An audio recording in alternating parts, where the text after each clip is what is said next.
वाहिगुरु साहिब जी। सतनाम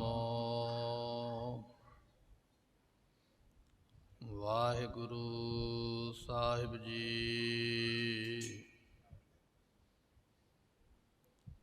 तेरे कवन कवन गुण कह गावा, तू साहिब गुनी निदाना। तुमरी महिमा बरन न साकूं,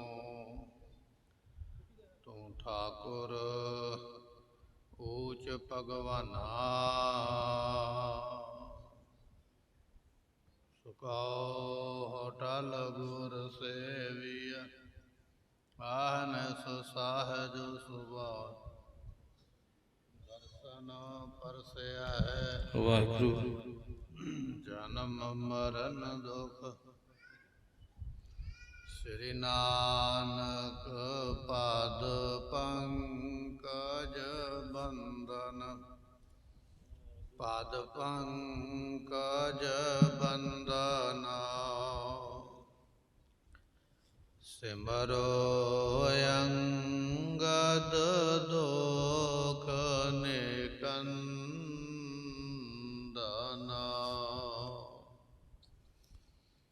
अमरदास गुर हृदय ध्याओ, हृदय ध्याओ। श्री गुरु रामदास गुण गावो,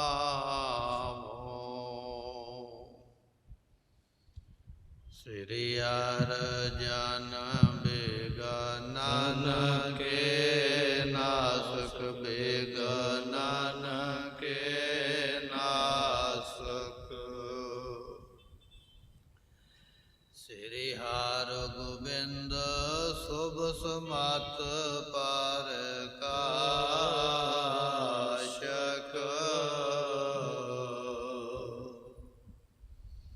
श्री हर राय नमो कर जोरी, नमो कर जोरी। श्री हर कृष्ण मनाए भोरी,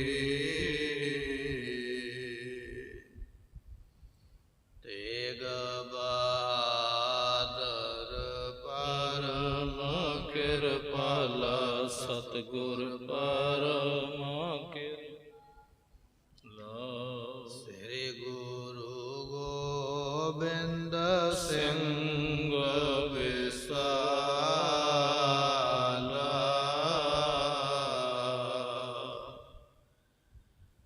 तारों तारा पर पुन पुन सीसा, पुन पुन सीसा। बंदों बार बार जगदीसा।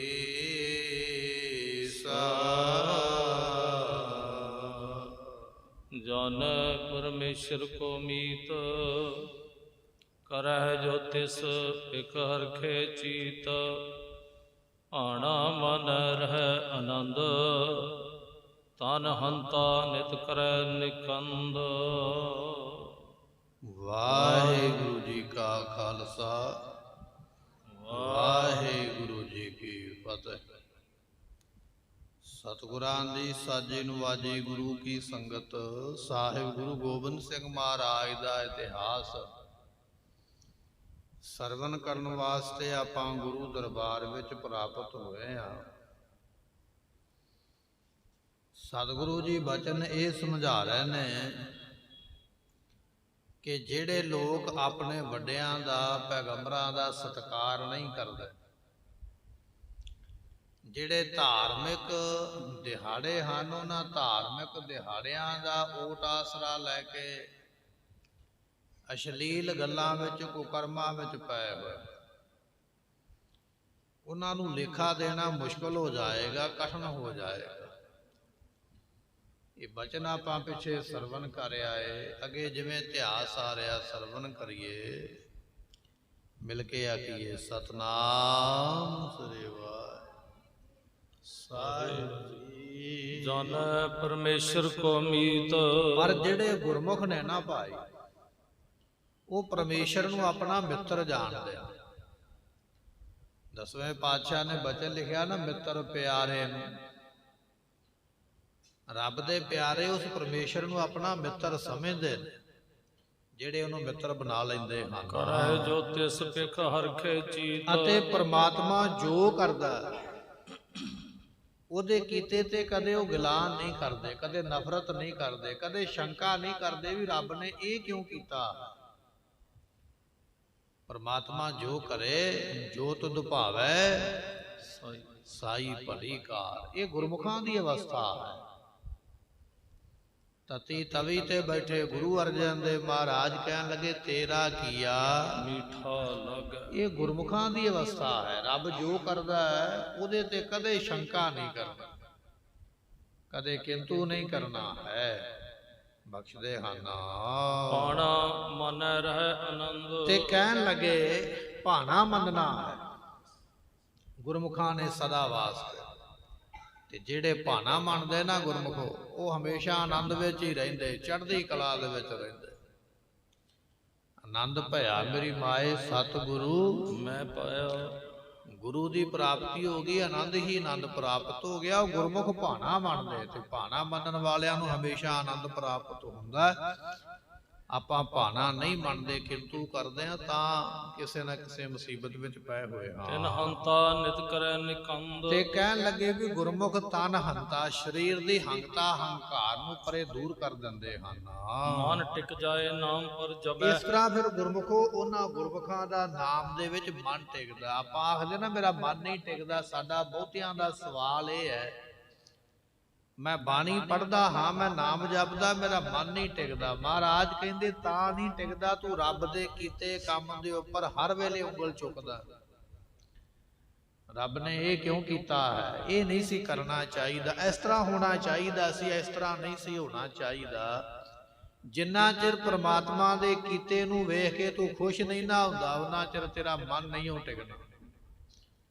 ਮਨ ਤੇਰਾ ਉਦੋਂ ਟਿਕੇਗਾ ਜਦੋਂ ਪ੍ਰਮਾਤਮਾ ਦੇ ਕੀਤੇ ਕੰਮ ਨੂੰ ਵੇਖ ਕੇ ਖੁਸ਼ ਹੋਵੇਗਾ ਵੀ ਜੋ ਕਰਦਾ ਪਿਆ ਪ੍ਰਮਾਤਮਾ ਠੀਕ ਕਰਦਾ ਹੈ, ਫਿਰ ਮਨ ਟਿਕ ਜਾਂਦਾ ਹੈ। ਪ੍ਰਭੂ ਸਹਾਇਕ ਹੋਵੇ ਤਬੈ। ਤੇ ਗੁਰਮੁਖੋ ਜਿਨ੍ਹਾਂ ਦਾ ਮਨ ਟਿਕ ਗਿਆ ਨਾ, ਫਿਰ ਉਹਨਾਂ ਦੀ ਪ੍ਰਮਾਤਮਾ ਹਰ ਜਗ੍ਹਾ ਤੇ ਸਹਾਇਤਾ ਕਰਦਾ, ਹਰ ਜਗ੍ਹਾ ਤੇ ਉਹਨਾਂ ਦੀ ਰੱਖਿਆ ਹੁੰਦੀ ਹੈ। ਭਾਵੇਂ ਲੋਕ ਹੋਵੇ, ਭਾਵੇਂ ਪਰਲੋਕ ਹੋਵੇ, ਭਾਵੇਂ ਘਰ ਹੋਵੇ ਤੇ ਭਾਵੇਂ ਬਾਹਰ ਹੋਵੇ, ਘਰ ਬਾਹਰ ਤੇਰਾ ਪ੍ਰਵਾਸਾ ਤੂੰ ਜਾਣ ਕੇ ਹੈ। ਸੰਗ ਐਸੀ ਦਾਤ ਉਹਨਾਂ ਨੂੰ ਪ੍ਰਾਪਤ ਹੁੰਦੀ ਹੈ। ਜਨਮ ਅਨੇਕ ਪਾਪ ਕੇ ਖੋਏ। ਅਨੇਕਾਂ ਜਨਮਾਂ ਦੇ ਪਾਪ। ਵੈਸੇ ਤੇ ਸਾਨੂੰ ਇਸ ਜਨਮ ਦੇ ਪਾਪਾਂ ਦਾ ਵੀ ਪਤਾ ਨਹੀਂ ਵੀ ਅਸੀਂ ਕਿੰਨੇ ਕੀਤੇ ਨੇ, ਸਾਡੇ ਕੋਲ ਗਿਣਤੀ ਕੋਈ ਨਹੀਂ। ਚੰਗਾ ਕਰਮ ਅਸੀਂ ਕੀਤਾ ਹੈ, ਉਹਦੀ ਗਿਣਤੀ ਸਾਡੇ ਕੋਲ ਹੈ। ਇੰਨੇ ਮੈਂ ਇਸ਼ਨਾਨ ਕਰ ਆਇਆ, ਉਹਦੀ ਗਿਣਤੀ ਕੋਲ ਹੈ। ਇੰਨੇ ਮੈਂ ਯਾਤਰਾ ਕਰ ਆਇਆ, ਉਹਦੀ ਗਿਣਤੀ ਕੋਲ ਹੈ। ਇੰਨੇ ਮੈਂ ਭਲੇ ਕੰਮ ਕੀਤੇ, ਉਹਦੀ ਗਿਣਤੀ ਕੋਲ ਹੈ। ਪਰ ਮਨੁੱਖਾ ਜਨਮ ਦੇ ਵਿੱਚ ਪਾਪ ਕਿੰਨੇ ਕੀਤੇ, ਉਹਦੀ ਗਿਣਤੀ ਕੋਲ ਨਹੀਂ ਹੈ। ਇਹ ਤੇ ਇੱਕ ਜਨਮ ਦੀ ਗੱਲ ਹੈ। ਇਹਦੇ ਤੋਂ ਪਹਿਲਾਂ ਜਿੰਨੇ ਜਨਮ ਲੈ, ਉਹਨਾਂ ਦੇ ਅਨੇਕਾਂ ਪਾਪ ਨਾਸ ਹੁੰਦੇ ਹਨ। ਸਕਹਿ ਪਛਾਨ ਆਤਮਾ ਜੋਏ। ਇਸ ਤਰ੍ਹਾਂ ਉਹ ਜਿਹੜੇ ਗੁਰਮੁਖ ਨੇ ਭਾਈ, ਉਸ ਅਨਾਤਮ ਪ੍ਰਮਾਤਮਾ ਨੂੰ ਆਪਣਾ ਆਤਮਾ ਪਛਾਣ ਲੈਂਦੇ ਨੇ। ਮਨ ਤੂੰ ਜੋਤ ਸਰੂਪ ਹੈ, ਆਪਣਾ ਮੂਲ ਐਸੀ ਖੋਜ ਲੈਂਦੇ ਹਨ। ਦੋਹਰਾ ਇੱਕ ਦਿਨ ਵਿੱਚ ਦੀਵਾਨ ਕੇ ਗੁਰੂ ਅਗਾਰੇ ਹੋਏ। ਗੁਰਮੁਖੋ ਇਹ ਨਵੀਂ ਸਾਖੀ ਇੱਥੋਂ ਸ਼ੁਰੂ ਹੋਣ ਲੱਗੀ ਹੈ। ਕਈ ਵਾਰੀ ਅਸੀਂ ਬਾਣੀ ਪੜ੍ਹਦੇ ਆ ਨਾ, ਪਾਠ ਕਰਦੇ ਆ, ਬੀਬੀਆਂ ਜਾਂ ਗੁਰੂ ਕੇ ਸਿੱਖ ਸੁਖਮਨੀ ਸਾਹਿਬ ਦਾ ਪਾਠ ਕਰਦੇ, ਜਪਜੀ ਸਾਹਿਬ ਦਾ ਪਾਠ ਕਰਦੇ। ਐਸੀ ਬਾਣੀ ਪੜ੍ਹਨ ਵਾਲੇ ਸਿੱਖ 10ਵੇਂ ਪਾਤਸ਼ਾਹ ਦੇ ਸਮੇਂ ਵੀ ਨੇ। ਇੱਕ ਦਿਨ ਕੀ ਹੋਇਆ, ਮਹਾਰਾਜ ਦੇ ਦੀਵਾਨ ਦੇ ਵਿੱਚ ਨਾ ਸਤਿਗੁਰੂ ਆ ਕੇ ਬੈਠੇ, ਗੁਰੂ ਗੋਬਿੰਦ ਸਿੰਘ ਪਾਤਸ਼ਾਹ। ਜਿਵੇਂ ਅੱਜ ਆਪਾਂ ਬੈਠੇ ਆ ਨਾ ਗੁਰੂ ਗ੍ਰੰਥ ਸਾਹਿਬ ਜੀ ਦੀ ਹਜ਼ੂਰੀ ਵਿੱਚ, ਇਸੇ ਤਰ੍ਹਾਂ ਸੰਗਤਾਂ ਬੈਠੀਆਂ ਤੇ ਗੁਰੂ ਗੋਬਿੰਦ ਸਿੰਘ ਮਹਾਰਾਜ ਸਿੰਘਾਸਨ ਤੇ ਬੈਠੇ ਹੋਏ ਤੇ ਕਹਿਣ ਲੱਗੇ ਫਿਰ ਉਸ ਦੇ ਨਾਲ ਹਿਰਦੈ ਸ਼ਬਦ ਕੀ ਭਾਵਨਾ ਬੋਲਿਓ ਸਿੱਖ ਹੱਸ ਕਹਿਣ ਸੋਏ। ਲੱਗੇ ਕੀਰਤਨ ਦੇ ਸ਼ਬਦ ਦੀ ਭਾਵਨਾ ਵਾਲਾ ਸਿੱਖ ਇੱਕ ਮਹਾਰਾਜ ਦੇ ਕੋਲ ਬੋਲਿਆ। ਜਦੋਂ ਬੈਠੇ ਨਾ ਮਹਾਰਾਜ ਸੰਗਤ ਵਿੱਚ, ਇਹ ਸਵਾਲ ਸਾਡਾ ਵੀ ਹੁੰਦਾ। ਜਿਹੜਾ ਸਵਾਲ ਅੱਜ ਮਹਾਰਾਜ ਦੇ ਕੋਲ ਸਿੱਖ ਨੇ ਉਠਾਉਣਾ ਹੈ, ਇਹ ਸਾਡਾ ਸਵਾਲ ਵੀ ਹੈ।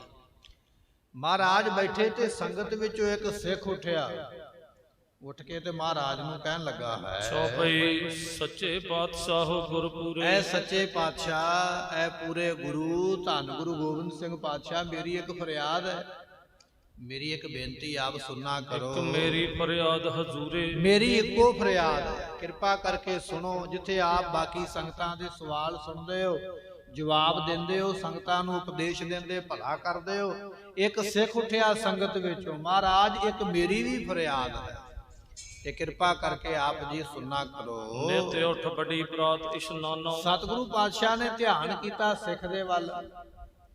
ਮਹਾਰਾਜ ਕਹਿੰਦੇ, ਹਾਂ ਭਾਈ ਦੱਸ ਤੇਰਾ ਕੀ ਸਵਾਲ ਹੈ।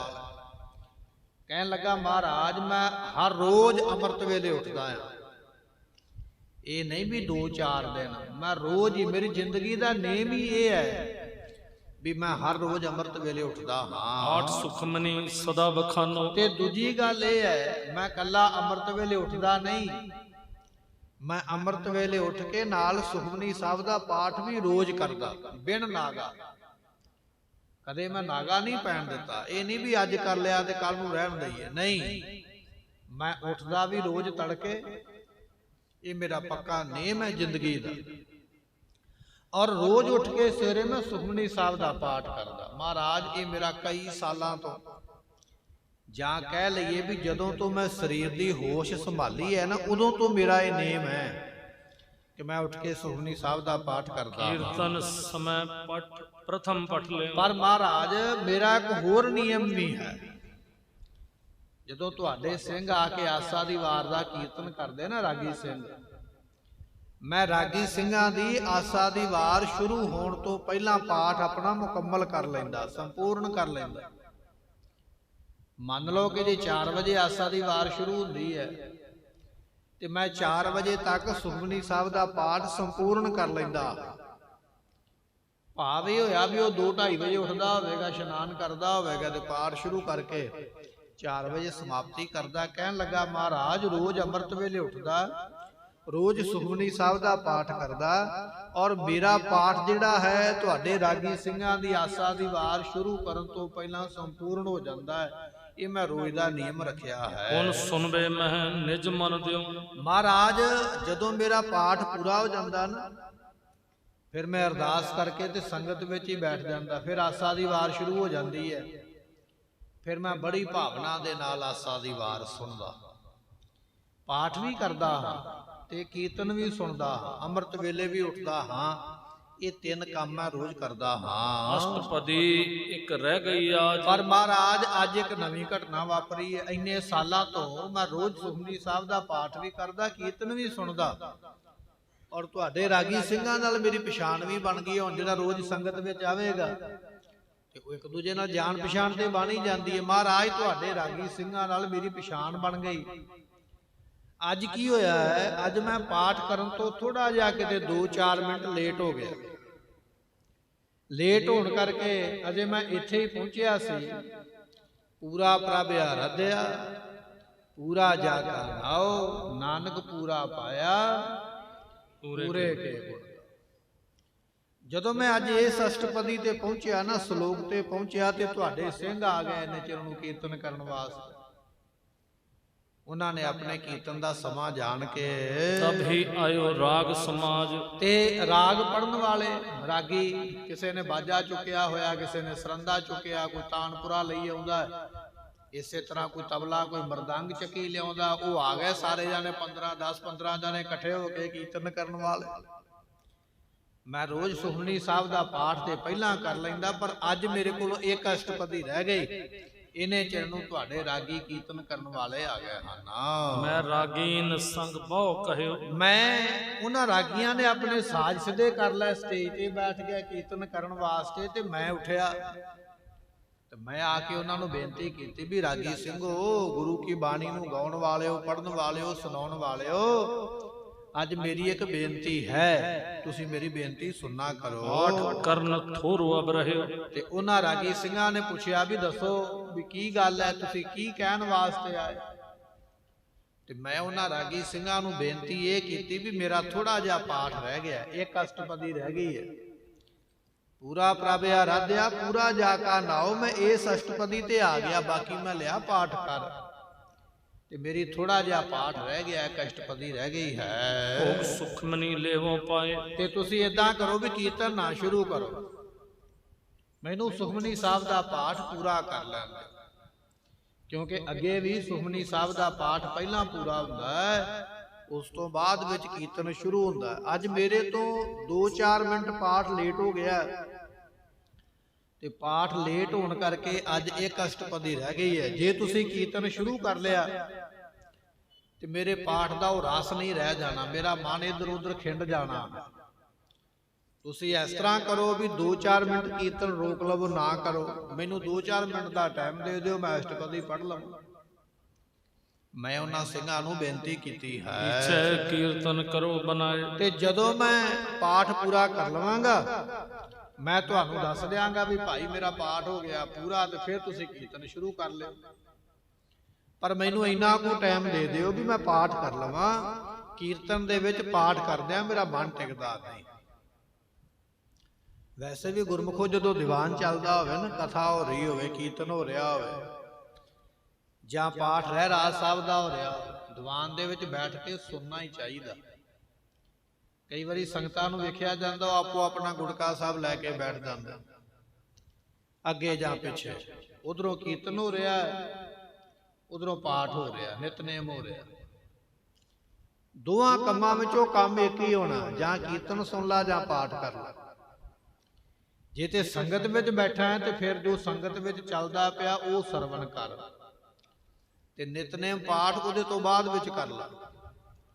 ਪਰ ਜੇ ਤੂੰ ਸੰਗਤ ਵਾਲਾ ਨਹੀਂ ਸੁਣ ਸਕਦਾ, ਆਪਣਾ ਕਰਨਾ ਚਾਹੁੰਦਾ, ਕਿਉਂਕਿ ਮਨ ਦੀ ਆਪੋ ਆਪਣੀ ਸੋਚ ਹੈ ਨਾ, ਜੇ ਤੂੰ ਆਪਣਾ ਹੀ ਕਰਨਾ ਚਾਹੁੰਦਾ ਫਿਰ ਦਰਬਾਰ ਤੋਂ ਉੱਠ ਕੇ ਪਾਸੇ ਚਲੇ ਜਾ, ਜਿੱਥੇ ਕੀਰਤਨ ਕਥਾ ਹੋ ਰਿਹਾ ਉੱਥੋਂ ਪਾਸੇ ਹੋ ਕੇ ਇੱਕ ਦੂਰ ਜਾ ਕੇ, ਜਿੱਥੇ ਤੇਰੇ ਕੰਨਾਂ ਵਿੱਚ ਦੂਜੀ ਆਵਾਜ਼ ਨਾ ਪਵੇ, ਉੱਥੇ ਬੈਠ ਕੇ ਫਿਰ ਆਪਣਾ ਪਾਠ ਕਰ। ਪਾਠ ਕਰਦਿਆਂ ਤੇਰਾ ਮਨ ਪਾਠ ਵਿੱਚ ਲੱਗੇ, ਜਾਂ ਕੀਰਤਨ ਸੁਣਦਿਆਂ ਤੇਰਾ ਮਨ ਕੀਰਤਨ ਵਿੱਚ ਲੱਗੇ। ਪਰ ਕਈ ਵਾਰੀ ਅਸੀਂ ਆਪਣੇ ਆਪ ਨੂੰ ਬਹੁਤਾ ਸਿਆਣਾ ਜਾਣ ਕੇ ਵੀ ਪਾਠ ਵੀ ਕਰ ਲਵਾਂ, ਕੀਰਤਨ ਵੀ ਸੁਣ ਲਵਾਂ, ਦੋਨੇ ਕੰਮ ਇਕੱਠੇ ਹੀ ਕਰ ਲਵਾਂ, ਨਾ ਧਿਆਨ ਉਧਰ ਜੁੜਦਾ ਨਾ ਧਿਆਨ ਉਧਰ ਜੁੜਦਾ, ਮਨ ਉਧਰ ਵੀ ਦੌੜਦਾ ਉਧਰ ਵੀ ਭਜਦਾ, ਉਹ ਕਿਸੇ ਬੰਨੇ ਜੋਗਾ ਨਹੀਂ ਰਹਿੰਦਾ। ਇਹ ਖਾਸ ਤੌਰ ਤੇ ਇਸ ਬਚਨ ਦਾ ਧਿਆਨ ਰੱਖਣਾ ਚਾਹੀਦਾ ਹੈ ਕਿ ਇੱਕ ਸਮੇਂ ਇੱਕ ਕੰਮ ਕਰਨਾ ਚਾਹੀਦਾ। ਜੇ ਕੀਰਤਨ ਸੁਣਦੇ ਪਏ ਤੇ ਕੀਰਤਨ ਸੁਣੀ ਜਾਓ, ਉਹ ਵੀ ਨਿਤਨੇਮ ਹੀ ਹੈ, ਉਹ ਵੀ ਭਲਾ ਹੀ ਹੈ। ਜੇ ਪਾਠ ਕਰਦੇ ਪਏ ਫਿਰ ਆਪਣਾ ਸਾਈਡ ਤੇ ਹੋ ਕੇ ਕਿਤੇ ਪਾਠ ਕਰ ਲਈਏ। ਪਰ ਦਰਬਾਰ ਦੇ ਵਿੱਚ ਬੈਠ ਕੇ, ਚੱਲਦੇ ਦਰਬਾਰ ਦੇ ਵਿੱਚ ਇਹ ਕਰਮ ਕਰਨਾ ਮਨਾ।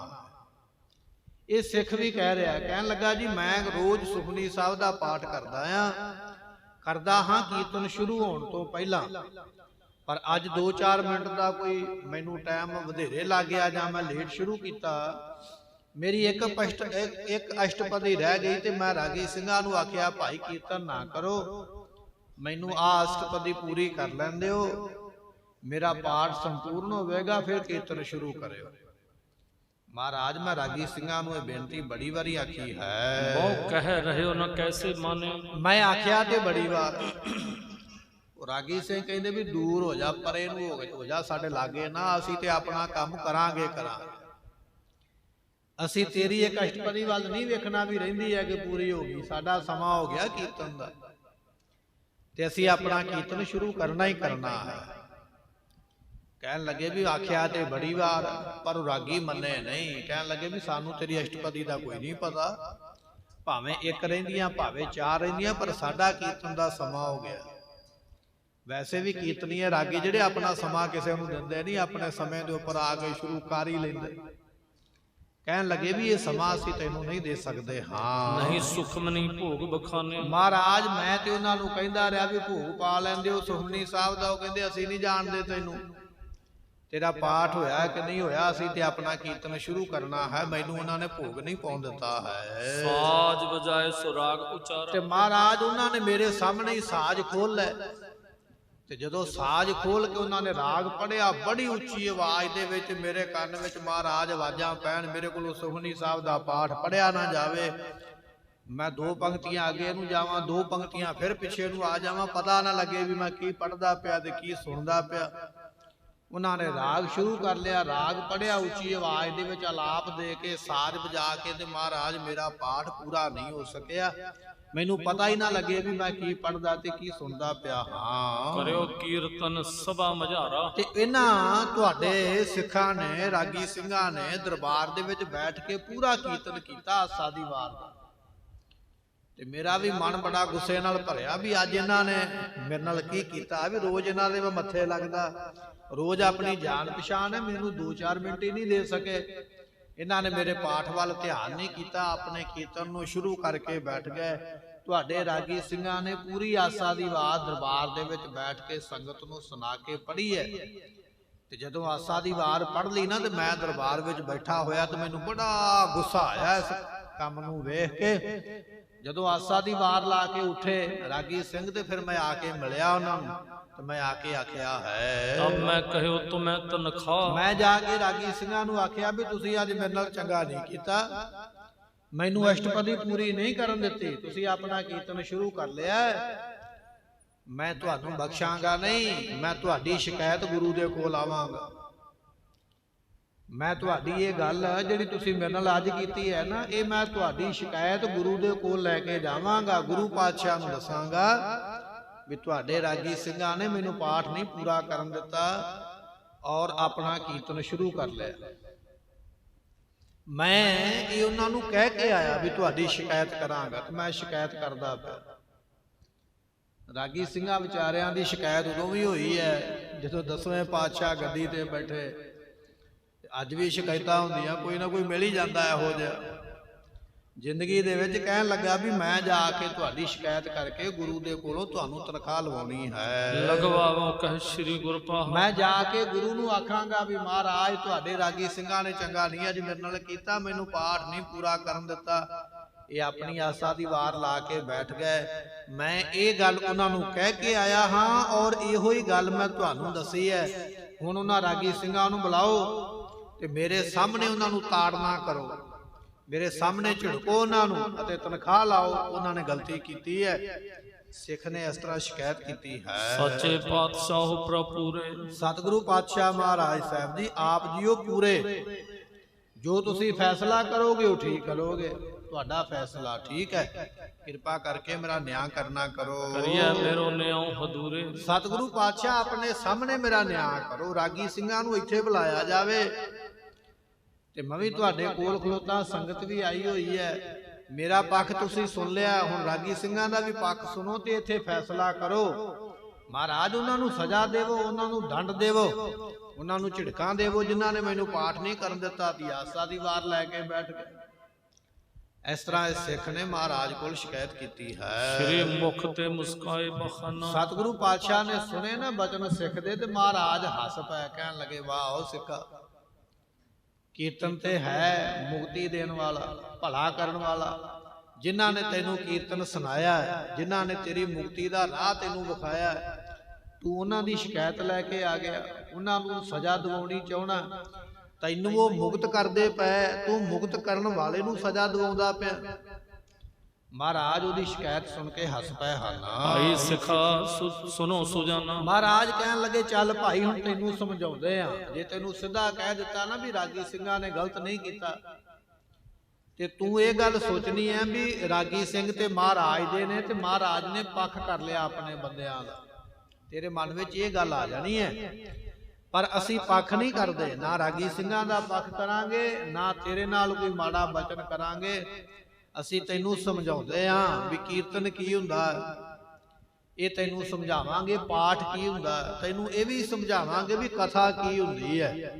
ਅੱਜ ਸਾਰੇ ਬਚਨ ਦਾ ਨਿਚੋੜ ਅਸੀਂ ਤੇਰੇ ਸਾਹਮਣੇ ਕੱਢਦੇ ਆਂ ਔਰ ਸਾਰੀ ਸੰਗਤ ਨੂੰ ਵੀ ਦੱਸਦੇ ਆਂ, ਸੰਗਤ ਨੂੰ ਵੀ ਪਤਾ ਲੱਗੇ।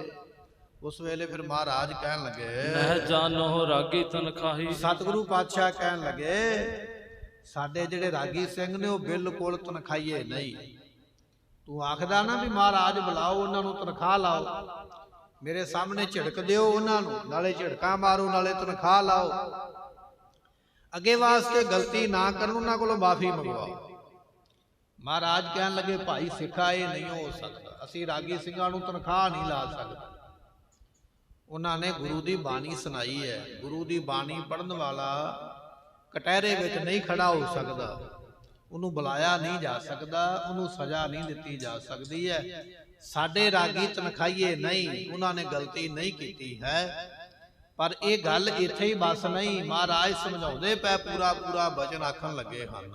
ਗੁਰਬਾਣੀ ਮੈਂ ਗਾਵਨ ਜਾਹੀ, ਕਹਿਣ ਲੱਗੇ ਜਿਹੜੀ ਗੁਰਬਾਣੀ ਹੈ ਨਾ ਗੁਰਮੁਖੋ, ਜਿਨ੍ਹਾਂ ਨੇ ਗੁਰਬਾਣੀ ਵਿੱਚ ਕੀਰਤਨ ਗਾਉਣਾ ਹੈ, ਜਿਨ੍ਹਾਂ ਨੇ, ਹੁਣ ਗੁਰਮੁਖੋ ਸ਼ਬਦ ਤੇ ਉਹ ਹੈ ਜਿਹੜਾ ਸਿੱਖ ਪੜ੍ਹਦਾ ਪਿਆ, ਸੁਖਮਨੀ ਸਾਹਿਬ ਵੀ ਤੇ ਸ਼ਬਦ ਹੀ ਹੈ, ਜਿਹੜਾ ਰਾਗੀ ਸਿੰਘਾਂ ਨੇ ਕੀਰਤਨ ਕੀਤਾ ਉਹ ਵੀ ਸ਼ਬਦ ਹੀ ਹੈ। ਪਰ ਮਹਾਰਾਜ ਕਹਿੰਦੇ ਫਰਕ ਹੈ, ਜਿਨ੍ਹਾਂ ਨੇ ਗੁਰਬਾਣੀ ਗਾਉਣੀ ਹੈ, ਭਾਵ ਕਿ ਜਿਨ੍ਹਾਂ ਨੇ ਗੁਰਬਾਣੀ ਪੜ੍ਹ ਕੇ ਰਾਗ ਦੇ ਵਿੱਚ ਸੰਗਤ ਨੂੰ ਸੁਣਾਉਣੀ ਹੈ। ਹਰ ਜਸ ਸੁਣਤੇ ਬਾਤ ਚਲਾਵੇ, ਮਹਾਰਾਜ ਕਹਿਣ ਲੱਗੇ ਇਹ ਬਚਨ ਗੁਰਮੁਖੋ ਪੱਲੇ ਬੰਨਣ ਵਾਲਾ ਹੈ। ਇੱਕ ਪਾਸੇ ਕੀਰਤਨ ਹੋ ਰਿਹਾ ਹੈ, ਇੱਕ ਪਾਸੇ ਕਥਾ ਹੋ ਰਹੀ ਹੈ। ਕੀਰਤਨ ਦੇ ਵਿੱਚ, ਕਥਾ ਦੇ ਵਿੱਚ ਜੇ ਕੋਈ ਬੰਦਾ ਗੱਲ ਕਰਦਾ ਹੈ ਇੱਕ ਦੂਜੇ ਦੇ ਕੰਨ ਦੇ ਵਿੱਚ, ਕਈ ਵਾਰੀ ਆਪਾਂ ਇਤਿਹਾਸ ਸੁਣਦੇ ਨਾ ਤੇ ਕੋਈ ਸਾਖੀ ਅਸੀਂ ਪਹਿਲਾਂ ਸਰਵਣ ਕੀਤੀ ਹੁੰਦੀ ਹੈ, ਸਾਨੂੰ ਥੋੜਾ ਜਿਹਾ ਪਤਾ ਹੁੰਦਾ, ਅਸੀਂ ਭੱਜ ਕੇ ਦੂਜੇ ਦੇ ਕੰਨ ਵਿੱਚ ਦੱਸ ਕੇ ਆਉਂਦੇ ਆ, ਇਹ ਹੁਣ ਅੱਗੇ ਆ ਇਸ ਤਰ੍ਹਾਂ ਹੋਣਾ। ਭਾਵ ਇਹ ਹੁੰਦਾ ਵੀ ਮੈਨੂੰ ਪਤਾ ਹੈ ਵੀ ਹੁਣ ਇਹ ਹੋਵੇਗਾ, ਅਗਲੇ ਦਿਨ ਜੋ ਹੋਣਾ ਉਹ ਤੇ ਹੋ ਹੀ ਜਾਣਾ, ਤੂੰ ਸੁਣਨ ਵਾਸਤੇ ਆਇਆ, ਸਰੋਤਾ ਬਣ ਕੇ ਸੁਣਦਾ ਰਹਿ। ਜਾਂ ਕਈ ਵਾਰੀ ਕੀ ਹੁੰਦਾ, ਅਸੀਂ ਸੰਗਤ ਵਿੱਚ ਬੈਠੇ ਆ, ਉੱਥੇ ਅਸੀਂ ਆਪਣੀਆਂ ਪਰਿਵਾਰਕ ਗੱਲਾਂ ਲੈ ਕੇ ਬੈਠ ਜਾਂਦੇ, ਮੇਰੇ ਨਾਲ ਇਹ ਹੋਇਆ, ਮੈਂ ਇਹ ਕੀਤਾ ਜਾਂ ਮੈਂ ਕਰਾਂਗਾ। ਮਹਾਰਾਜ ਕਹਿਣ ਲੱਗੇ ਹਰ ਜਸ ਸੁਣਤੇ ਬਾਤ ਚਲਾਵੇ, ਕਥਾ ਸੁਣਦੇ ਆ, ਕੀਰਤਨ ਸੁਣਦੇ ਆ, ਜਿਹੜਾ ਬੰਦਾ ਗੱਲਾਂ ਬਾਤਾਂ ਸ਼ੁਰੂ ਕਰਦਾ ਹੈ, ਵਾਹ ਤਨਖਾਹੀ ਵੱਡਾ ਕਹਾਵੇ, ਉਹ ਜਿਹੜਾ ਹੈ ਉਹ ਵੱਡਾ ਤਨਖਾਹੀਆ, ਉਹਨੂੰ ਤਨਖਾਹ ਲੱਗੇਗੀ। ਜਿਹੜਾ ਕੀਰਤਨ ਔਰ ਕਥਾ ਹੁੰਦਿਆਂ ਗੱਲਾਂ ਕਰਦਾ ਹੈ ਉਹ ਤਨਖਾਹੀਆ ਹੈ। ਤਨਖਾਹੀਆ ਤੋਂ ਭਾਵ ਹੁੰਦਾ ਉਹ ਗੁਰੂ ਦਾ ਦੇਣਦਾਰ ਹੈ। ਪਿੱਛੇ ਜੇ ਆਪਾਂ ਰਹਿਤਨਾਮਿਆਂ ਦੀ ਕਥਾ ਸਰਵਣ ਕੀਤੀ ਸੀ, ਭਾਈ ਨੰਦ ਲਾਲ ਜੀਆਂ ਦੇ ਰਹਿਤਨਾਮੇ, ਤੇ ਉਹਨਾਂ ਰਹਿਤਨਾਮਿਆਂ ਵਿੱਚ ਵੀ ਇਹ ਬਚਨ ਆਏ ਸਨ, ਹਰ ਦਸ ਚਲਤੇ ਬਾਤ ਚਲਾਵੇ, ਕਹੇ ਗੋਬਿੰਦ ਸਿੰਘ ਜਮ ਧੱਕੇ ਲਾਵੇ।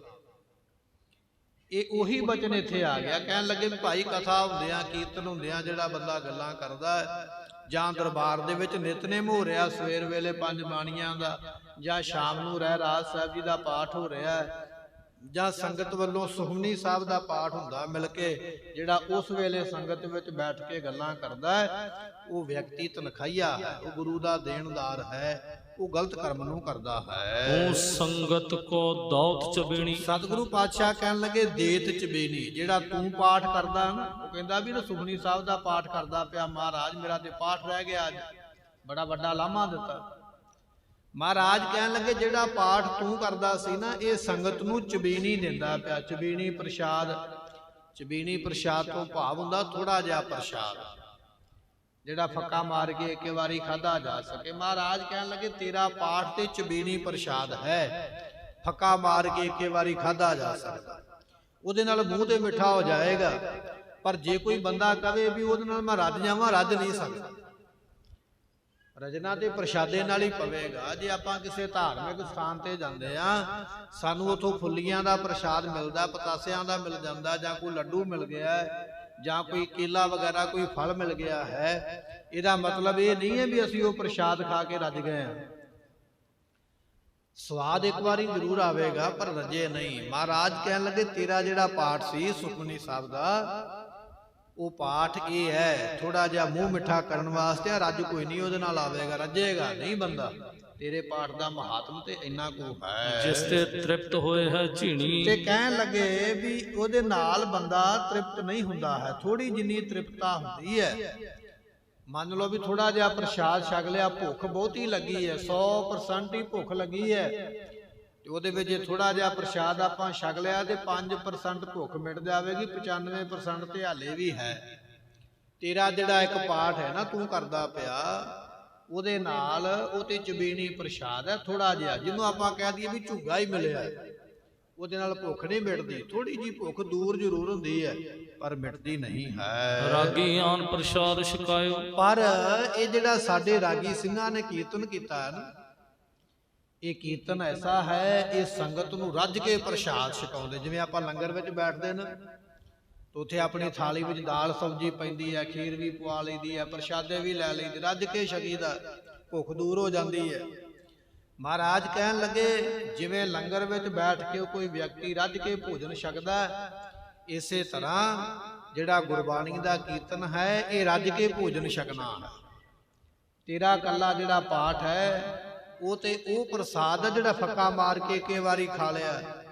ਬੰਦਾ ਰੱਜਿਆ ਤੇ ਨਹੀਂ, ਥੋੜੀ ਜੀ ਭੁੱਖ ਘਟੀ ਜ਼ਰੂਰ ਹੈ, ਪਰ ਜਿਹੜਾ ਗੁਰੂ ਕੀ ਬਾਣੀ ਦਾ ਕੀਰਤਨ ਰਾਗੀਆਂ ਨੇ ਸਰਵਣ ਕਰਵਾਇਆ, ਸਾਰੀ ਸੰਗਤ ਨੂੰ ਬੈਠ ਕੇ ਜਿਨ੍ਹਾਂ ਜਿਨ੍ਹਾਂ ਸੰਗਤਾਂ ਨੇ ਪ੍ਰੇਮ ਨੇਮ ਦੇ ਨਾਲ ਸੁਣਿਆ, ਮਹਾਰਾਜ ਕਹਿਣ ਲੱਗੇ ਇਹ ਉਹਨਾਂ ਨੇ ਰੱਜ ਕੇ ਗੁਰਬਾਣੀ ਦਾ ਭੋਜਨ ਕਰ ਲਿਆ, ਉਹਨਾਂ ਦੀ ਭੁੱਖ ਦੂਰ ਹੋ ਗਈ ਹੈ। ਤੇਰੇ ਪਾਠ ਦਾ ਤੈਨੂੰ ਇਕੱਲੇ ਨੂੰ ਫਲ ਮਿਲਣਾ।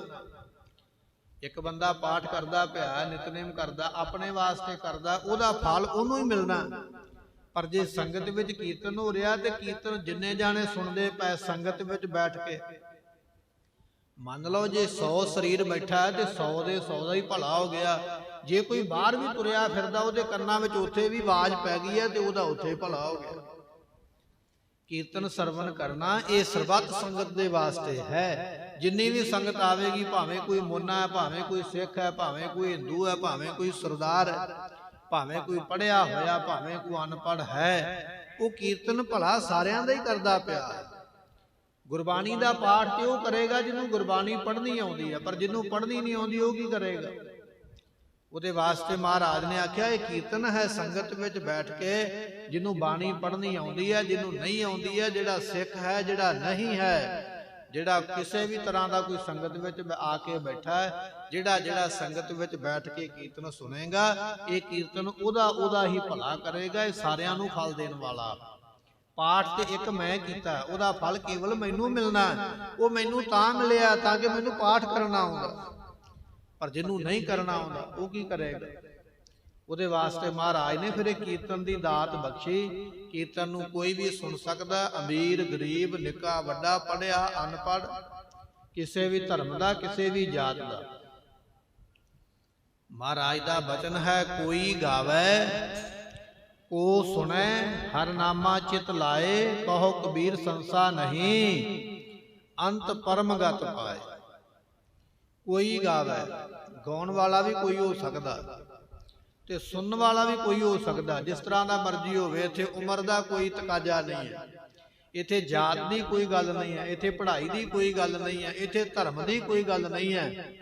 ਭਾਵਨਾ ਦੇ ਨਾਲ ਬੈਠ ਕੇ ਜਿਹਨੇ ਰੱਬ ਦਾ ਨਾਮ ਸੁਣਿਆ, ਮਹਾਰਾਜ ਕਹਿਣ ਲੱਗੇ ਉਹਦਾ ਭਲਾ ਜ਼ਰੂਰ ਹੋਵੇਗਾ, ਉਹਨੂੰ ਬਖਸ਼ਿਸ਼ ਜ਼ਰੂਰ ਪ੍ਰਾਪਤ ਹੁੰਦੀ ਹੈ।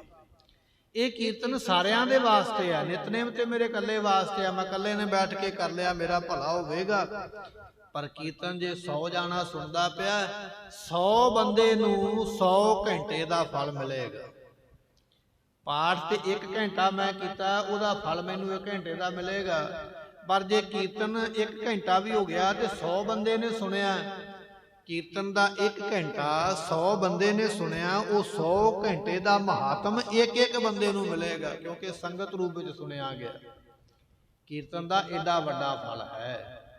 ਮਹਾਰਾਜ ਕਹਿਣ ਲੱਗੇ ਕੀਰਤਨ ਨਿਰਮੋਲਕ ਹੀਰਾ, ਆਨੰਦ ਗੁਣੀ ਗਹੀਰਾ। ਇਹ ਕੀਰਤਨ ਨਿਰਮੋਲਕ ਹੀਰਾ।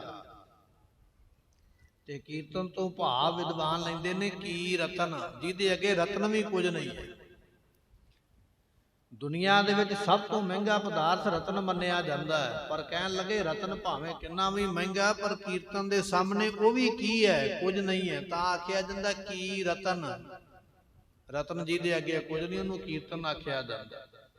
ਐਸਾ ਕੀਰਤਨ ਕਰ ਮਨ ਮੇਰੇ, ਇਹਾਂ ਉਹਾਂ ਜੋ ਕਾਮ ਤੇਰਾ।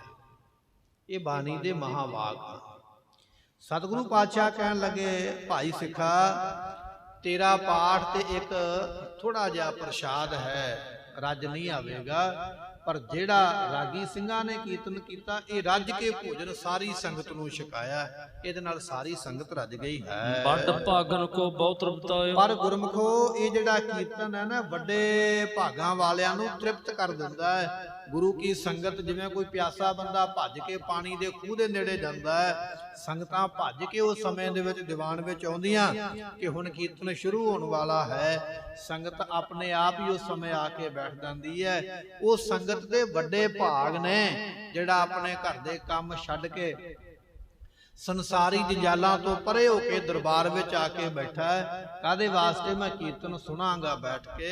ਮਹਾਰਾਜ ਕਹਿਣ ਲੱਗੇ, ਉਹ ਵੱਡਿਆਂ ਭਾਗਾਂ ਵਾਲਾ ਗੁਰਮੁਖ ਕੀਰਤਨ ਉਹਨਾਂ ਨੂੰ ਤ੍ਰਿਪਤ ਕਰ ਦਿੰਦਾ, ਸਦਾ ਵਾਸਤੇ ਰਜਾ ਦਿੰਦਾ ਹੈ। ਇਨ ਪਰ ਗੁਰ ਕੀ ਖੁਸ਼ੀ ਉਦਾਰਾ। ਗੁਰਮੁਖੋ, ਜਿਹੜੇ ਕੀਰਤਨ ਸੁਣਦੇ ਨੇ ਔਰ ਜਿਹੜੇ ਕੀਰਤਨ ਕਰਦੇ ਨੇ, ਦਸਵੇਂ ਪਾਤਸ਼ਾਹ ਕਹਿਣ ਲੱਗੇ, ਸਾਡੀ ਉਹਨਾਂ ਦੇ ਉੱਪਰ ਬਹੁਤੀ ਖੁਸ਼ੀ ਹੈ। ਅਸੀਂ ਉਹਨਾਂ ਤੇ ਬਹੁਤ ਪ੍ਰਸੰਨ ਹਾਂ ਜਿਨ੍ਹਾਂ ਨੇ ਕੀਰਤਨ ਕੀਤਾ ਹੈ। ਕੀਰਤ ਪ੍ਰਭ ਕੀ ਗਾਓ ਮੇਰੀ ਰਸਨਾ, ਇਹ ਮਹਾਰਾਜ ਦੇ ਬਚਨ ਹਨ। ਜਿਹੜੇ ਕੀਰਤਨ ਕਰਦੇ ਨੇ, ਦਸਵੇਂ ਪਾਤਸ਼ਾਹ ਕਹਿਣ ਲੱਗੇ, ਸਾਡੀ ਉਹਨਾਂ ਤੇ ਬਹੁਤੀ ਖੁਸ਼ੀ ਹੈ। ਜਿਹੜੇ ਕੀਰਤਨ ਸੁਣਦੇ ਨੇ, ਉਹਨਾਂ ਤੇ ਵੀ ਸਾਡੀ ਬਹੁਤੀ ਖੁਸ਼ੀ ਹੈ। ਅਸੀਂ ਕੀਰਤਨ ਕਰਨ ਵਾਲਿਆਂ ਤੇ ਵੀ ਪ੍ਰਸੰਨ ਹਾਂ, ਅਸੀਂ ਕੀਰਤਨ ਸੁਣਨ ਵਾਲਿਆਂ ਤੇ ਵੀ ਪ੍ਰਸੰਨ ਹਾਂ। ਸਾਡੀ ਪ੍ਰਸੰਨਤਾ ਦੋਨਾਂ ਦੇ ਉੱਪਰ ਹੁੰਦੀ ਹੈ। ਕਲਯੁਗ ਕੀਰਤਨ ਨਾਮ ਆਧਾਰਾ। ਗੁਰਮੁਖੋ, ਇਹ ਜਿਹੜਾ ਕਲਯੁਗ ਦਾ ਸਮਾਂ ਹੈ ਨਾ, ਮਹਾਰਾਜ ਕਹਿਣ ਲੱਗੇ, ਇਸ ਕਲਯੁਗ ਦੇ ਵਿੱਚ ਕੀਰਤਨ ਹੀ ਇੱਕ ਆਧਾਰ ਹੈ ਤੁਹਾਨੂੰ ਸੰਸਾਰ ਤੋਂ ਤਾਰਨ ਵਾਸਤੇ। ਆਪਾਂ ਇਕੱਲੇ ਜਾਣੇ ਬੈਠ ਕੇ ਨਾਮ ਜਪਾਂਗੇ ਨਾ, ਸਾਡਾ ਮਨ ਨਹੀਂ ਟਿਕੇਗਾ, ਮਨ ਭੱਜ ਜਾਵੇਗਾ। ਪਰ ਜੇ ਅਸੀਂ ਸੰਗਤ ਵਿੱਚ ਆ ਕੇ ਬੈਠਾਂਗੇ ਨਾ, ਤੇ ਸੰਗਤ ਵਿੱਚ ਬੈਠਿਆਂ ਸਾਡੀ ਜ਼ੁਬਾਨ ਦੇ ਵਿੱਚੋਂ ਆਪਣੇ ਆਪ ਹੀ ਉਹ ਸ਼ਬਦ ਨਿਕਲੇਗਾ ਜਿਹੜਾ ਪੜ੍ਹਿਆ ਜਾ ਰਿਹਾ ਹੈ। ਸਾਡੇ ਕੰਨਾਂ ਵਿੱਚ ਆਪਣੇ ਆਪ ਹੀ ਉਹ ਸ਼ਬਦ ਪਵੇਗਾ ਜਿਹੜਾ ਪੜ੍ਹਿਆ ਜਾ ਰਿਹਾ ਹੈ। ਮਹਾਰਾਜ ਕਹਿਣ ਲੱਗੇ, ਕੀਰਤਨ ਇੱਕ ਆਧਾਰ ਹੈ ਤੈਨੂੰ ਕਲਯੁਗ ਦੇ ਵਿੱਚੋਂ ਮੁਕਤ ਕਰਨ ਵਾਸਤੇ। ਸੋ ਇਹ ਕਲਯੁਗ ਦੇ ਵਿੱਚ ਵੱਡੀ ਦਾਤ ਮਹਾਰਾਜ ਜੀ ਨੇ ਬਖਸ਼ਿਸ਼ ਕੀਤੀ ਹੈ। ਕਲਯੁਗ ਮਹਿ ਕੀਰਤਨ ਪ੍ਰਧਾਨਾ, ਗੁਰਮੁਖ ਜਪੀਐ ਲਾਏ ਧਿਆਨਾ, ਆਪ ਤਰੈ ਸਗਲੇ ਕੁਲ ਤਾਰੇ, ਹਰ ਦਰਗਹਿ ਪਤ ਸਿਉ ਜਾਏਦਾ। ਇਹ ਬਚਨ ਮਹਾਰਾਜ ਦੇ। ਕਲਯੁਗ ਦੇ ਵਿੱਚ ਸਾਰਿਆਂ ਤੋਂ ਪ੍ਰਧਾਨ ਕੰਮ ਪ੍ਰਮਾਤਮਾ ਦੀ ਕੀਰਤੀ ਹੈ। ਕਲ ਮੈਂ ਇਹੋ ਪੁੰਨ ਗੁਣ ਗੋਬਿੰਦ ਗਾਹੇ, ਇਹ ਆਪਾਂ ਬਚਨ ਪੜ੍ਹਦੇ ਹਾਂ ਰੋਜ਼ ਨਿਤਨੇਮ ਦੇ ਵਿੱਚ। ਕਲਯੁਗ ਦੇ ਵਿੱਚ ਸਭ ਤੋਂ ਵੱਡਾ ਜੇ ਕਿਸੇ ਨੇ ਪੁੰਨ ਕਰਨਾ ਤੇ ਪ੍ਰਮਾਤਮਾ ਦੇ ਗੁਣ ਗਾਉਣੇ। ਕਲ ਮੈਂ ਇਹੋ ਪੁੰਨ ਗੁਣ ਗੋਬਿੰਦ ਗਾਹੇ, ਇਹ ਮਹਾਰਾਜ ਦਾ ਬਚਨ। ਸਤਿਗੁਰੂ ਪਾਤਸ਼ਾਹ ਕਹਿਣ ਲੱਗੇ, ਕਲਯੁਗ ਦੇ ਵਿੱਚ ਕੀਰਤੀ ਪ੍ਰਧਾਨ ਹੈ ਜਿਨ੍ਹਾਂ ਨੇ ਕੀਰਤਨ ਕੀਤਾ ਹੈ। ਪਰ ਕਰਨ ਵਾਲੇ ਗੁਰਮੁਖ ਜਪੀਆ ਲਾਏ ਧਿਆਨਾ, ਜਪਣ ਵਾਲੇ ਜਿਹੜੇ ਸੁਣਾਉਂਦੇ ਪਏ ਨੇ ਉਹ ਵੀ ਮਨ ਟਿਕਾ ਲੈਣ, ਜਿਹੜੇ ਸੁਣਦੇ ਪਏ ਨੇ ਉਹ ਵੀ ਮਨ ਟਿਕਾ ਲੈਣ। ਜਦੋਂ ਮਨ ਟਿਕਾ ਕੇ ਕੀਤਾ ਜਾਂ ਸੁਣਿਆ, ਆਪ ਤਰੈ, ਆਪ ਤੇ ਉਹ ਤਰ ਜਾਵੇਗਾ। ਸਗਲੇ ਕੁੱਲ ਤਾਰੇ, ਉਹ ਆਪਣੀਆਂ ਕੁੱਲਾਂ ਵੀ ਤਾਰ ਲਵੇਗਾ। ਐਸੀ ਇਹ ਵਡਿਆਈ ਕੀਰਤਨ ਦੀ ਹੈ।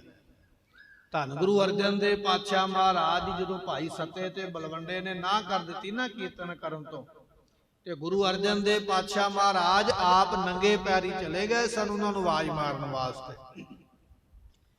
ਇਹ ਸਤਕਾਰ ਮਹਾਰਾਜ ਨੇ ਦੋ ਵਾਰੀ ਕੀਤਾ। ਜਾਂ ਤੇ ਮਹਾਰਾਜ ਜਦੋਂ ਗੋਇੰਦਵਾਲ ਤੋਂ ਪੋਥੀਆਂ ਲੈਣ ਵਾਸਤੇ ਗਏ ਗੁਰਬਾਣੀ ਦੀਆਂ, ਜਦੋਂ ਪੋਥੀਆਂ ਮਹਾਰਾਜ ਨੇ ਲੈ ਕੇ ਪਾਲਕੀ ਸਾਹਿਬ ਦੇ ਵਿੱਚ ਬਿਰਾਜਮਾਨ ਕੀਤੀਆਂ ਤੇ ਸਿੱਖ ਭੱਜ ਕੇ ਜੋੜਾ ਲੈ ਕੇ ਆਏ, ਮਹਾਰਾਜ ਆਪ ਜੀ ਜੋੜਾ ਪਹਿਨੋ। ਮਹਾਰਾਜ ਕਹਿਣ ਲੱਗੇ, ਨਹੀਂ, ਪੋਥੀ ਪਰਮੇਸ਼ਰ ਕਾ ਥਾਨ ਹੈ, ਇਹ ਗੁਰਬਾਣੀ ਰੱਬ ਦਾ ਰੂਪ ਹੈ। ਅਸੀਂ ਗੋਇੰਦਵਾਲ ਤੋਂ ਅੰਮ੍ਰਿਤਸਰ ਤੱਕ ਨੰਗੇ ਪੈਰੀ ਜਾਵਾਂਗੇ, ਜੋੜਾ ਨਹੀਂ ਪਾਵਾਂਗੇ। ਜਾਂ ਤੇ ਮਹਾਰਾਜ ਨੇ ਉਦੋਂ ਪੈਰੋਂ ਜੋੜਾ ਉਤਾਰਿਆ ਜਦੋਂ ਪੋਥੀਆਂ ਲੈਣ ਵਾਸਤੇ ਗਏ, ਤੇ ਜਾਂ ਫਿਰ ਗੁਰੂ ਅਰਜਨ ਦੇਵ ਪਾਤਸ਼ਾਹ ਨੇ ਉਦੋਂ ਜੋੜਾ ਉਤਾਰਿਆ ਜਦੋਂ ਭਾਈ ਸੱਤੇ ਤੇ ਬਲਵੰਡੇ ਨੇ ਆਖਿਆ ਅਸੀਂ ਕੀਰਤਨ ਨਹੀਂ ਕਰਨਾ। ਸਿੱਖਾਂ ਨੂੰ ਭੇਜਿਆ, ਭਾਈ ਗੁਰਦਾਸ ਜੀਆਂ ਨੂੰ, ਬਾਬਾ ਬੁੱਢਾ ਸਾਹਿਬ ਵਰਗਿਆਂ ਨੂੰ ਨਹੀਂ ਆਏ। ਫਿਰ ਗੁਰੂ ਅਰਜਨ ਦੇਵ ਪਾਤਸ਼ਾਹ ਆਪ ਗਏ ਨੰਗੇ ਪੈਰ, ਜਾ ਕੇ ਬਾਹਰੋਂ ਦਰਵਾਜ਼ੇ ਦੇ ਆਵਾਜ਼ ਦਿੱਤੀ, ਕਹਿਣ ਲੱਗੇ, ਭਾਈ ਸੱਤਿਆ, ਭਾਈ ਬਲਵੰਡਿਆ, ਆਓ ਗੁਰੂ ਦਰਬਾਰ ਵਿੱਚ ਸੰਗਤ ਉਡੀਕਦੀ ਪਈ, ਆ ਕੇ ਕੀਰਤਨ ਕਰੋ। ਇੰਨਾ ਸਤਿਕਾਰ ਜਾਂ ਤੇ ਗੁਰਬਾਣੀ ਦੀ ਪੋਥੀਆਂ ਨੂੰ ਦਿੱਤਾ ਮਹਾਰਾਜ ਨੇ, ਜਾਂ ਇੰਨਾ ਸਤਿਕਾਰ ਗੁਰੂ ਕੇ ਕੀਰਤਨੀਆਂ ਨੂੰ ਦਿੱਤਾ ਮਹਾਰਾਜ। ਪਰ ਇਹ ਗੱਲ ਵੱਖਰੀ ਹੈ ਕਿ ਉਹ ਭਾਈ ਸੱਤਾ ਤੇ ਬਲਵੰਡਾ ਮਹਾਰਾਜ ਦੇ ਨਾਲ ਨਹੀਂ ਆਏ, ਸਗੋਂ ਮਾੜੇ ਉਹਨਾਂ ਨੇ ਬਚਨ ਕਹੇ ਜਿਹੜੇ ਨਹੀਂ ਸਨ ਕਹਿਣ ਵਾਲੇ। ਉਹਨਾਂ ਨੇ ਫਿੱਕੇ ਬਚਨ ਕਹੇ ਤੇ ਮਹਾਰਾਜ ਵਾਪਸ ਆ ਗਏ। ਪਰ ਸਤਕਾਰ ਮਹਾਰਾਜ ਨੇ ਇੰਨਾ ਦਿੱਤਾ ਵੀ ਇਹ ਗੁਰੂ ਕੀ ਬਾਣੀ ਦਾ ਕੀਰਤਨ ਕਰਦੇ ਨੇ, ਇਹਨਾਂ ਕੋਲੋਂ ਕੀਰਤਨ ਸੁਣ ਕੇ ਸੰਗਤ ਦਾ ਮਨ ਜੁੜਦਾ ਹੈ। ਇਹ ਸੰਗਤਾਂ ਦਾ ਭਲਾ ਕਰਦੇ, ਪਰਉਪਕਾਰੀ ਨੇ। ਪਰਉਪਕਾਰੀ ਵਿਅਕਤੀ ਦਾ ਸਤਕਾਰ ਕੀਤਾ ਮਹਾਰਾਜ ਸਾਹਿਬ ਜੀਆਂ ਨੇ, ਤਾਂ ਉਹ ਨੰਗੇ ਪੈਰੀ ਉਹਨਾਂ ਨੂੰ ਲੈਣ ਵਾਸਤੇ ਗਏ। ਇੱਥੇ ਪਾਤਸ਼ਾਹ ਕਹਿ ਰਹੇ ਨੇ, ਕਹਿਣ ਲੱਗੇ ਭਾਈ ਕਲਯੁਗ ਦੇ ਵਿੱਚ ਇੱਕ ਨਾਮ ਹੀ ਆਧਾਰ ਹੈ ਗੁਰਬਾਣੀ ਦਾ, ਔਰ ਕਲਯੁਗ ਦੇ ਵਿੱਚ ਇਸ ਕੀਰਤਨ ਨੇ ਤੁਹਾਨੂੰ ਸੰਸਾਰ ਤੋਂ ਪਾਰ ਕਰਨਾ, ਇਹ ਵੱਡਾ ਆਸਰਾ। ਇੱਥੇ ਮਹਾਰਾਜ ਸਾਹਿਬ ਜੀ ਕੀਰਤਨ ਦੀ ਮਹਿਮਾ ਕਥਨ ਕਰਦੇ ਪਏ। ਕੱਲੇ ਕੀਰਤਨ ਦੀ ਮਹਿਮਾ ਨਹੀਂ, ਮਹਾਰਾਜ ਇਹਦੇ ਵਿੱਚ ਜਿਹੜੀ ਆਪਾਂ ਕਥਾ ਸੁਣਦੇ ਆ ਗੁਰਬਾਣੀ ਦੀ, ਇਤਿਹਾਸ ਦੀ ਸੰਗਤ ਵਿੱਚ ਬੈਠ ਕੇ ਇਹਦੀ ਮਹਿਮਾ ਵੀ ਸਾਨੂੰ ਮਹਾਰਾਜ ਦੱਸਣਗੇ। ਕਥਾ ਦੀ ਕਿੰਨੀ ਕੁ ਮਹਿਮਾ ਹੈ, ਉਹਦੇ ਨਾਲ ਕੀ ਪ੍ਰਾਪਤੀ ਹੁੰਦੀ ਹੈ, ਇਹ ਬਚਨ ਆਪਾਂ ਕੱਲ ਦੇ ਦੀਵਾਨ ਵਿੱਚ ਸਰਵਣ ਕਰਾਂਗੇ। ਸਮੇਂ ਦੀ ਸਮਾਪਤੀ, ਭੁੱਲਾਂ ਦੀ ਮੁਆਫੀ। ਬਚਨੋਪਦੇਸ਼ ਗੁਰੂ ਕਾ ਸਾਡੇ ਹਿਰਦੇ ਵਸ ਜਾਵੇ, ਤਾਂ ਕਿ ਸਾਡਾ ਭਲਾ ਹੋਵੇ, ਇਹ ਸਾਡਾ ਮਨੁੱਖਾ ਜਨਮ ਸਫਲਾ ਹੋ ਜਾਵੇ। ਸਤਿਗੁਰੂ ਕਿਰਪਾ ਕਰਨ।